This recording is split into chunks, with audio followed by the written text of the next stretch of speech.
Michael Jackson's Thriller, very popular on this Halloween. Is that Vincent Price that I'm hearing? Shall we pop that up a little bit? Crawl in search of blood. All right, that's enough of that. Whatever, Vincent Price making an appearance today. He's dead, but he is making an appearance. Welcome back to American Sunrise, everybody. ICE agents are facing an alarmingly high level of death threats. New data showing that these death threats have gone up by 8,000%.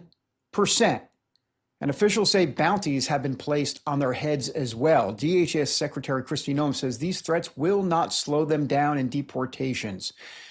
Join us now is Sheriff Chad Bianco, of Riverside County. He's also a Republican candidate for governor of California. Sheriff, thanks for being here on a Friday. How do you turn this around? What needs to happen? The Trump administration is doing everything they can, but you're on the ground and you know best.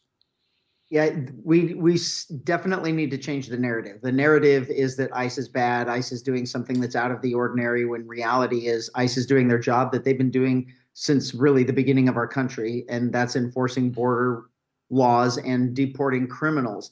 And the big thing that I see here, especially from our politicians, Governor Newsom, Mayor Bass, it's the lies that they tell about what ICE is really doing. And it's meant just to demonize them, to make them think that, they're out there doing these rogue things, these kidnappings and all of this stuff, telling them to rise up and fight back.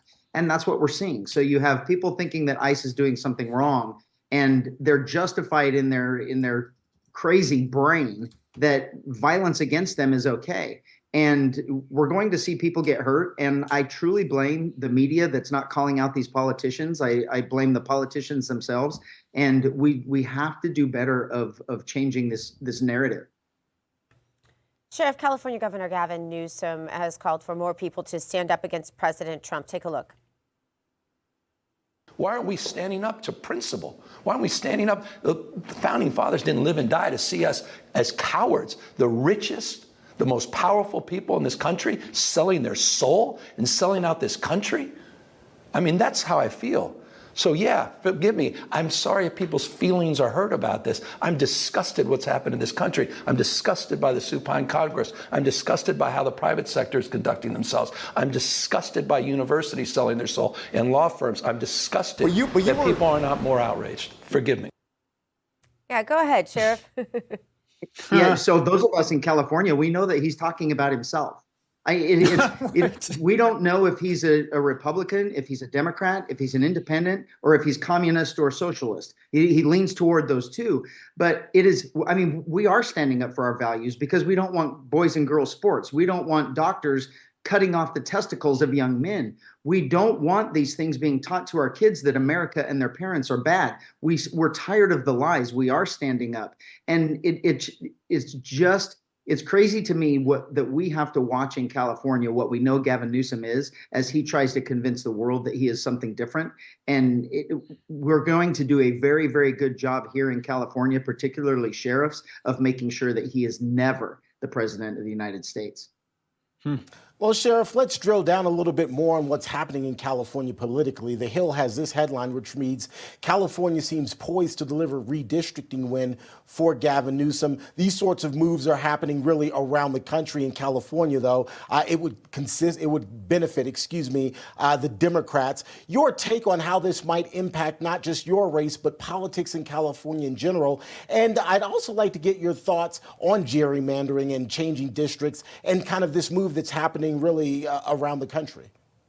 Yeah, California is the most gerrymandered state in the country, and we've known it forever. And it just we can't get it to change. Going to independent redistricting, we did change a little bit, and we gained a couple of seats. But you have to realize we're 40-something% Republican in this state, and we only have 9 representatives, and they're trying to cut that down to 4. So it's absolutely horrible what they're doing. I think the polling is, I don't believe the polling at all. The lines at the polling places right now are extremely long of people dropping off their ballots. Here's an interesting thing. I think that it's a psychological warfare thing that goes on in California, where they try and convince people that something's going to happen, and it's so overwhelming that don't even try and vote. And I'll give you an example.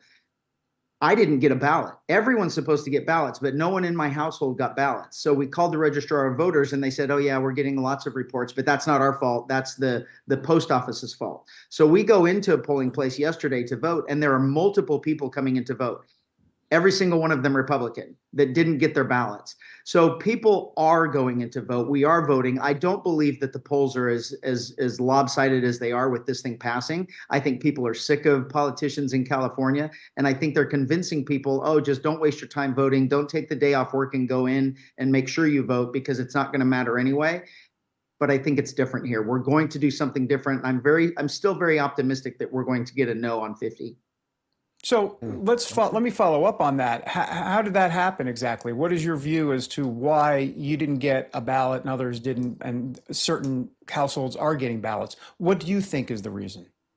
Well, I'm in law enforcement, and for the last, since 2020, 2022, and 2024, we have fielded the fraud complaints of our election process.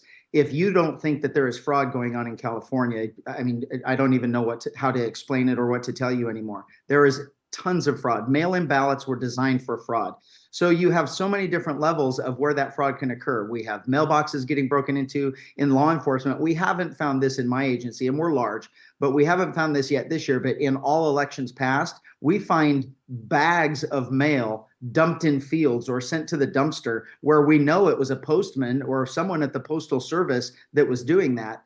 And it happens all the time. So having a whole bunch of Republicans not get ballots means that they have to take time out of their day to go in and physically vote in person, or make sure they're available on vote-in day or voter day, which is not what the rest of the state has to deal with. So you're already handicapping that portion. So no, I have no proof that that's what's happening, but why is it that everyone I saw at the Registrar of Voters that's coming in to vote in public, why did I only see Republicans? There were no Democrats there. I haven't seen any Democrats online that said I didn't get their ballot, but all over you're seeing that Republicans aren't getting their ballots. Where is your territory there? Where's your district?